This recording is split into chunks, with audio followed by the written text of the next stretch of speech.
तेलीबांधा मौली माता मंदिर को लेकर सियासी पारा गर्माता नजर आ रहा है। इस मामले को लेकर विधायक कुलदीप जुनेजा और महापौर एजाज ढेबर ने भाजपा को आड़े हाथ लेते हुए कहा कि बीजेपी सरकार ने ही मंदिर को तोड़ा था। विधायक कुलदीप जुनेजा ने कहा कि इस मंदिर को बचाने के लिए हमने लड़ाई लड़ी थी, लेकिन बीजेपी सरकार ने मंदिर को सड़क चौड़ीकरण के नाम पर तोड़ा और मंदिर को बनाने के लिए कुछ नहीं किया।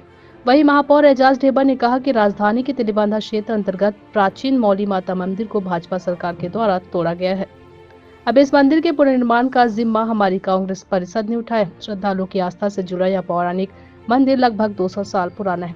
यहाँ भक्तों की मन्नतें मनोकामना मां मौली माता पूरी करती है। पूरा हर साल आषाढ़ महीने के पहले मंगलवार को मेला का आयोजन भी होता था। लगभग 12 वर्ष पहले पूर्ववर्ती भाजपा सरकार ने तेलीबांधा स्थित मौली माता मंदिर को तोड़ा था। इतने लंबे संघर्ष के बाद अब हमारी कांग्रेस परिषद मां मौली के आशीर्वाद से इस मंदिर का पुनर्निर्माण करने जा रहा है।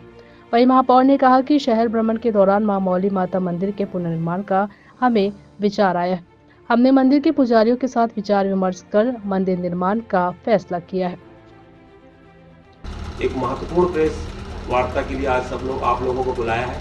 ये मंदिर मौली माता का मंदिर जो कि 200 साल पुराना इसका इतिहास रहा है और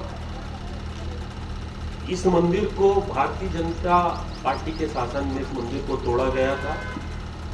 और जब हम कोई चीज तोड़ते हैं तो उसको फिर हम लोग पहले उसको मंदिर को हम बनाते हैं, उसके बाद फिर कहीं यदि हमें ऐसा लगता है कि मंदिर की जगह में हमारा ट्रैफिक जाम हो रहा है या फिर हमें यहाँ चीज की जरूरत है तो पहले इसको हम लोग इसकी पहले दूसरी जगह चयन कर ली जाती है, वहां बना लिया जाता है, फिर मंदिर को यहाँ वहां किया जाता है।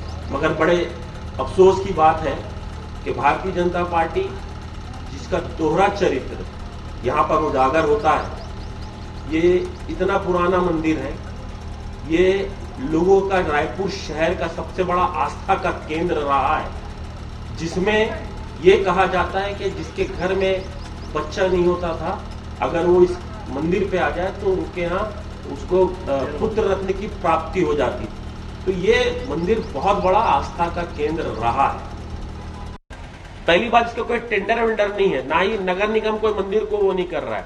इसमें हम लोग नगर निगम मंदिर नहीं बनाता, ये जन सहयोग से हम सब लोग अपने अपने सहयोग करेंगे। हमारे जितने MIC मेंबर बैठे, हमारे विधायक जी ने घोषणा करी है, इसमें ऐसे बहुत सारे लोग हैं जिनके सहयोग से ये मंदिर बनेगा।